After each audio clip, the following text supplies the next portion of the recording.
Hey everyone, today we're doing our part 2 of our new Laminator video. Now today we're going to be doing a little bit of more advanced sections of this Laminator. As per our previous video, we did the basic setup and how to use it just for the basics. Today we're going to talk about our extra features that are on this thing so that you can use all of them without wasting your money. So let's get into it. We've got these extra rollers up here, and as if you can see, if I move them, they move together.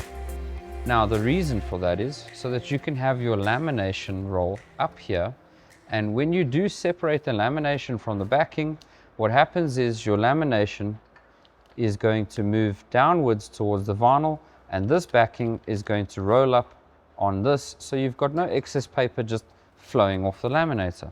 Then in front we have got our roll which has our actual vinyl that we want to laminate, and that is in the front right here. So as you can see, we've got our vinyl that's printed. We're about to laminate it. It goes onto this roll over here, and it just goes straight up into the laminator. And once you've got your lamination sitting over there and it's gone through, then we'll add our bar in to keep this nice and flat so that there's no crease lines that are going to go or bubbles that will form. Now here at the back we've got, on the left hand side, we've got these two yellow things, and these you just twist to unlock and you can move it. Now the purpose for this is it has a blade. All you got to do is push down at the top, and as you can see a blade comes out, and once this starts coming out here and it's going towards your take-up roller, as you can see, as you're pulling on this, it's going to attach to this and it's going to roll up. You can move this blade according to where the edge of your artwork is. So as an example, we can unscrew this, move it over, push down our blade, and we can find the position where we actually want to start cutting. And right there we can say, cool, that's it. Now we just rotate until it's tight, so now it's not going to move. So now you don't actually have to go ahead and trim this piece manually off yourself. The machine can do it for you while you're laminating. I just want to say that this is quite dangerous if you're not paying attention, to not grab it like so, to rather use your hand on top and move it side to side on the actual locking screw that you have here. And then if you want to push it back up, you're going to take your finger to the right hand side here where the blade isn't, and you're going to put your thumb on top and you're just going to close. That way you cannot grab that blade and cut yourself. First thing now what we're going to do is remove this bar that keeps everything flat. Now we're going to take our lamination, bring it over here and actually attach it to our vinyl, and then bring down our press and we'll start laminating. Okay, so now we've got our vinyl sitting and waiting. We just need to bring our lamination. So without it falling, make sure that you've got one hand on your vinyl, and then the other hand you're going to go and grab your lamination and you're going to pull on it and bring it through so that you can tuck it underneath the roll and line it up with our print.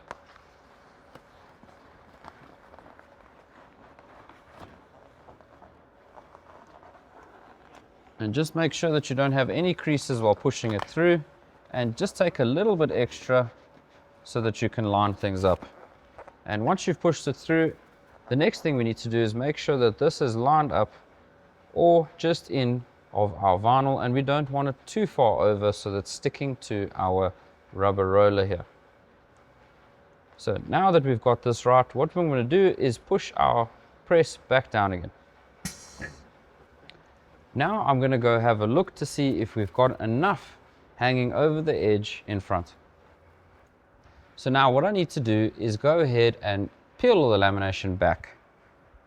So we're going to just lift up our lamination and we're going to start peeling and slowly just move left and right without letting it go back to itself, and we're going to push it against the roller so that we can see how far back we can go before we push our lamination backwards. Now we're going to use the same process here that we did in the front, where we're going to roll back our lamination back in on itself so that the shiny side is facing us. And now that we've got that, we can then take our lamination and drop it back down so that we can bring the lamination forward. And then that will push the first set of lamination onto the vinyl so that we can get our grip and pull that backing card back out the front and attach it to this top roller here. Alright, so as we can see, we're on speed 2, we're on our cold setting.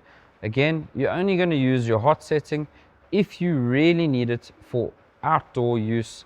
You don't need it for indoor, you're definitely going to use that. So what we're going to do here is leave it on 2 because I want it to go slowly, and we're going to throw it into reverse because this process is now going to seal the first lamination and stick it to our beginning. We're going to keep going until we can get to pull this piece out. Okay, so as you can see, I'm going to stop and I'm just going to peel back our lamination backing, and we're going to roll it to the top here.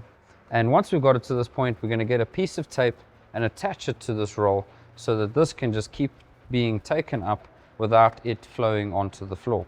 Okay, so now I have purposely made a mistake. This is not what you want. What you want is it flush against the roller like this side here. As you can see, there's no excess and it's touching flush against your roller. So how do we fix it?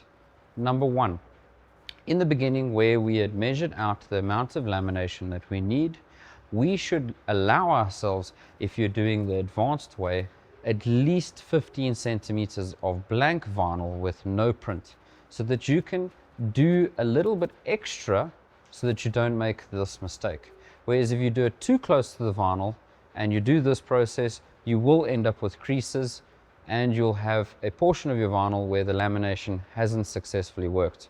So the first thing we need to do is go ahead and lift our roller back up, go to the back, pull it straight and hold it nice and flat, and then put the roller back down again, and that's how you'll fix all of these bubbles from occurring. So we're going to put this arm back just so we can keep our vinyl nice and flat. Okay, so now that that's done, what we need to do is go ahead, grab some tape, move to the back of our lamination press with the foot pedal so that we can operate it from there. And keep in mind that I'm taping it to the area that is on this side of where it's been cutting.